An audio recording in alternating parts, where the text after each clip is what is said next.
This lecture is about teeth setting and balanced occlusion. Teeth setting is like arranging a Rubik's cube. You should look at all the sides of the cube. So we look at the labial side or labial view, profile view, and occlusal view of the teeth after setting. We always start with setting upper central incisor. The long axis of the tooth should diverge slightly from the midline. So the long axis goes distally. The neck of the tooth goes distally while the incisal edge is medially. The incisal edge touches the occlusal table of the articulator. Labially, the neck of the tooth is depressed by 2 millimeters when we look at the tooth from the side or the profile view, and the incisal edge is in a line with the wax rim. Next, the upper lateral incisor.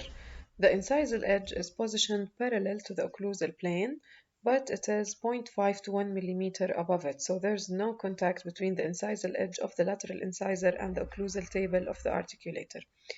The neck of the tooth is depressed more palatal than the central incisor when we look from the side. On the tooth, the long axis of the tooth is angled more distally than the central incisor. The upper canine is placed at the angle of the mouth. When we look at the long axis of the canine, it's perpendicular to the occlusal plane or the occlusal table of the articulator, and the cusp is touching the occlusal table. The neck is more prominent than the tip of the canine. The labial surface of the canine is continuous with the labial surface of the wax rim and also with the labial surface of the central incisor. After setting the upper 6 anterior teeth, there should be a harmony in the general arrangement of the anterior teeth. We will talk about this in details in the following slides. So we're going to be talking about harmony of the incisal jaw and the patient's age, harmony of teeth with the smiling line of the lower lip, harmony of the dental arch form and the form of the residual ridge, harmony of the long axis of central incisors with the patient's face, harmony of the opposing labial and buccal long axis of teeth, and harmony of the teeth and the profile line of the patient's. After setting, there should be a harmony of the teeth with the smiling line of the lower lip. So when a line is drawn connecting the upper anterior teeth, this line should follow the curved line of the lower lip during smiling. And as we said before, that upper canines are responsible for the shape of the smile line because they make the vertical stops at the corner of the mouth. We talked about this before, that the shape of the arch should be in harmony with the setting of anterior teeth. So for each arch shape, there should be a special teeth setup.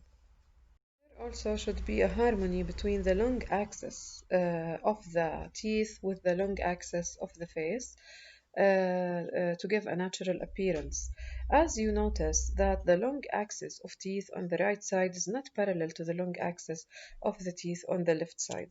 But we follow the same rules during setting, and this is what we call asymmetrical symmetry. They are asymmetric, but at the same time we have symmetry in the setting. So the teeth on the right side tip or they have their long axis distally, and the teeth on the other side they have their long axis distally. Then we move on to setting of mandibular anterior teeth. The lower central incisor is arranged over the ridge or slightly labial to the ridge, and it is set perpendicular to the occlusal table. Lower lateral incisor and canine are distally inclined. When we look at the teeth from the labial aspect, the lower canine are more distally inclined and at the same level of central and lateral incisor. Here the picture at the top shows that the lower anterior teeth, their incisal edges are all at one level. The long axis of the lateral incisor is distally inclined. The long axis of the canine is more distally inclined than the lateral incisor. The picture below shows the profile view of the teeth. You can see that the central incisor is labially inclined, the lateral incisor is perpendicular to the occlusal plane, and the canine is more lingually inclined.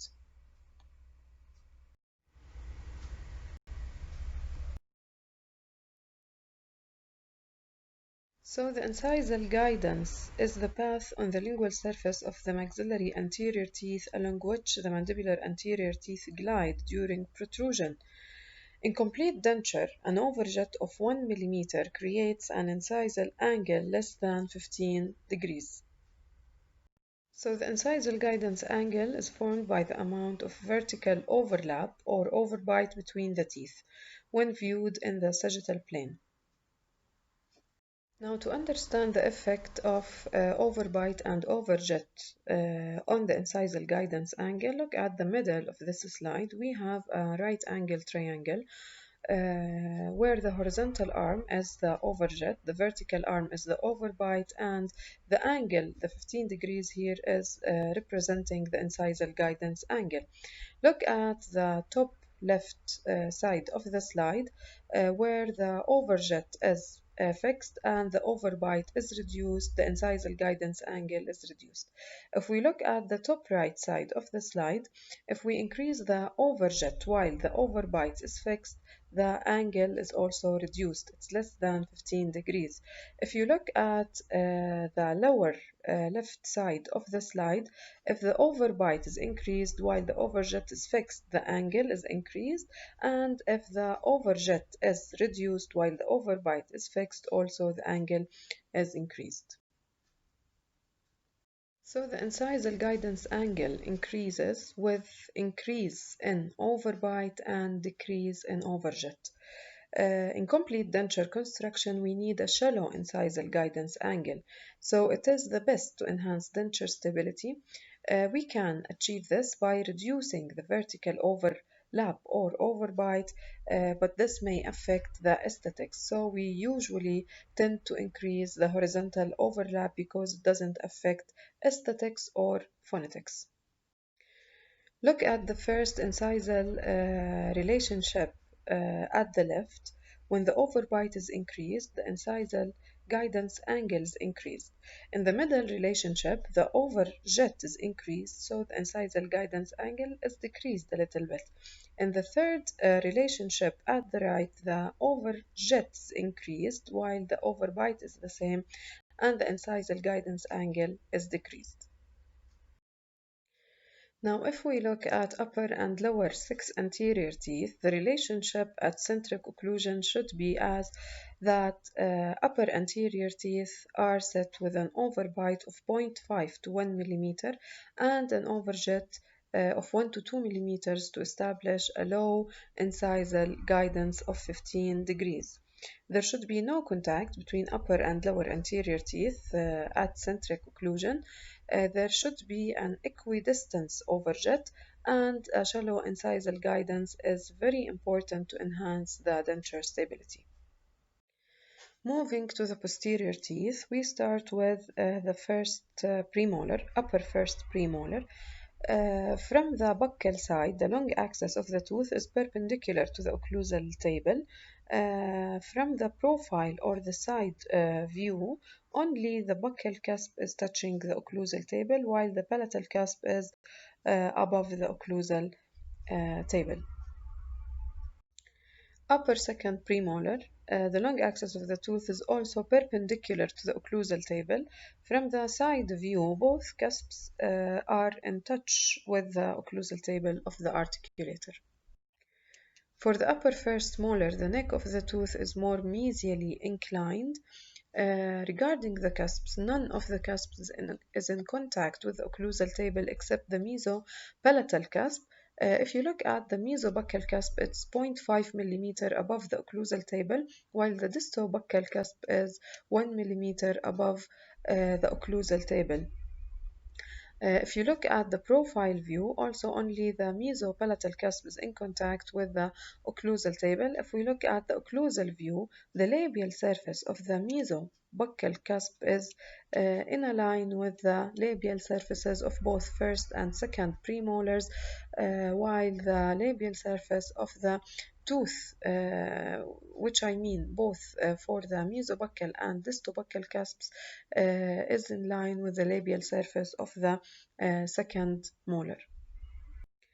The upper second molar is more mesially inclined than the first molar. None of the cusps is in contact with the occlusal table of the articulator. The palatal cusps are usually longer than the buccal cusps, so we see them through the buccal cusps. The tooth is actually should be set buccally inclined as well. From the side view, none of the cusps is in contact with the occlusal table. The palatal cusps of upper posterior molars are on the crest of the mandibular ridge, and the occlusal surface of second molar is facing distally and buccally. When we look at the occlusal view of the posterior teeth after setting, there are two lines, the A line and the B line. The A line is formed from the distal surface of the canine, continuous with the labial surface of the first premolar and second premolar, and the labial surface of the mesobuccal cusp of the first molar, while the B line is formed between the buccal surface of the first molar and the buccal surface of the second molar. The angle between the A line and B line should be an obtuse angle following the shape of the arch. When the posterior teeth are arranged according to the previous description and considered as a whole unit, they form two curves, an anterior-posterior curve and a lateral curve. These curves are called compensating curves. Setting the lower posterior teeth is straightforward, following the upper posterior teeth. The long axis of the lower teeth should be at right angle to the occlusal plane. These teeth are set in centric occlusion with the upper posterior teeth, and this will be facilitated by reducing the size of the marginal ridges of upper and lower posterior teeth, and also by slight spacing of upper teeth, as you will see in the lab. Be sure that you have allowed sufficient buccal overjet when you set the posterior teeth.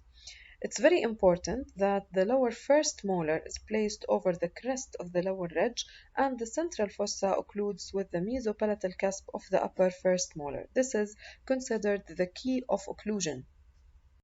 So in centric occlusion, there should be maximum intercuspation between upper and lower posterior teeth. Every functional cusp should contact the opposing fossa or marginal ridge.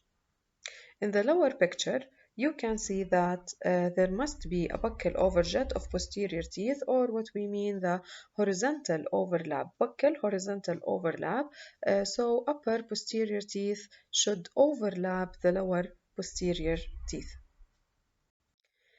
Now you should go through the tables in this slide and the next slide and know the contacts in the intercuspal position. So every cusp contacts with the opposing fossa or marginal ridge. You should know these by heart.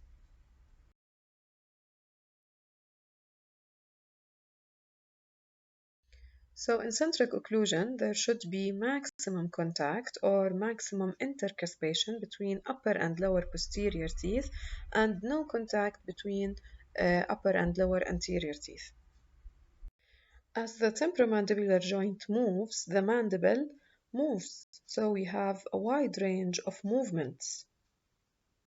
So we don't only have the centric occlusion position, we also have eccentric positions, which are the protrusive position and the lateral position in both working and balancing sides. Remember that the working side is that to which the mandible moves. During protrusion in complete denture, the incisal guidance allows the incisal edges of the mandibular and maxillary teeth to touch. The posterior teeth should remain in contact. If there's no contact on the posterior teeth during protrusion, lower incisor teeth need to be lowered to provide balanced articulation. So we're playing with the incisal guidance here. So incisal guidance again is the path on the lingual surface of the maxillary anterior teeth along which the mandibular anterior teeth glide during protrusion. So during protrusion, the incisal guidance allows the incisal edges of mandibular and maxillary incisor teeth to touch, and also the posterior teeth should keep contact. Here, during protrusion, the mandible slides along the incisal guidance angle. Both anterior and posterior teeth should remain in contact in complete denture. This will enhance the stability of the complete denture. During lateral movements, remember that the working side is the side to which the mandible moves. At this side, we should have maximum contacts between upper and lower buccal and lingual cusps, while the balancing side is the other side, where functional cusps on upper and lower teeth should contact. We should get the maximum number of balancing side contacts. Both pictures here show that the mandible moves to the working side. Look at the contacts at the working side between the upper buccal and lower buccal cusps, upper palatal and lower lingual cusps, while on the balancing side we should have contacts between the functional cusps, which we mean the palatal, upper palatal cusps and the lower buccal cusps, or the inclines of the cusps. So here we need to introduce you to two new but related terms, balanced occlusion and balanced articulation. What's the difference between both terms? Balanced occlusion is the simultaneous contact between opposing artificial teeth on both sides when the jaws are in centric or eccentric relations. This is a static situation and applies when upper and lower dentures meet in any position. While balanced articulation is a dynamic situation where there are bilateral simultaneous contacts of opposing teeth in central and eccentric positions as the mandible moves into and away from the intercuspal position. So when we talk about balanced articulation, we are talking about the pathway, but when we talk about balanced occlusion, we are talking about the end stops. So why do we need balanced occlusion or balanced articulation? Why do we need it? Because it enables the denture to be seated during activities such as swallowing. If balanced occlusion is not present, the constant unseating of the denture will create soreness and inflammation, and this will accelerate bone resorption under the dentures. If balanced occlusion is not present, denture stability and retention and comfort will be compromised, and the patient won't be satisfied with the denture.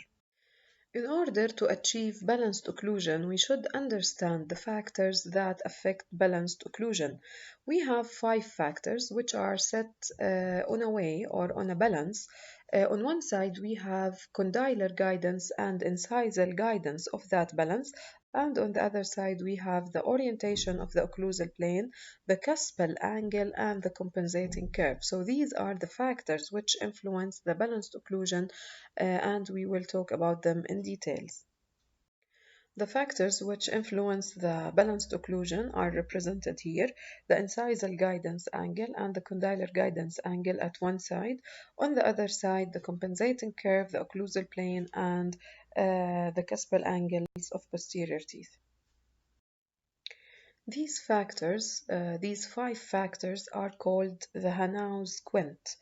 The Hanau's quint, the scientist who worked on these factors, they were 8 factors, and he shortlisted them to these 5 factors, and he put them into this equation. The condylar guidance angle is the angle formed by the inner surface of the glenoid fossa and the horizontal plane, or the angle which the condyle makes with the horizontal plane when viewed in the sagittal plane during mandibular protrusion. Here is the definition of the occlusal plane, where it's an imaginary plane and it's related anatomically to the cranium. And in theory, this plane touches the incisal edges of incisors and the tips of the occluding surfaces of posterior teeth. It's not actually a plane in the true sense, but it represents the mean curvature of the surface when you connect between the incisal edges and the cusp tips of the posterior teeth. And this plane is established by the ala tragus line or the Camper's line. The height of this plane is managed or governed by the height of the retromolar pad area posteriorly and the height of the lower cuspids anteriorly.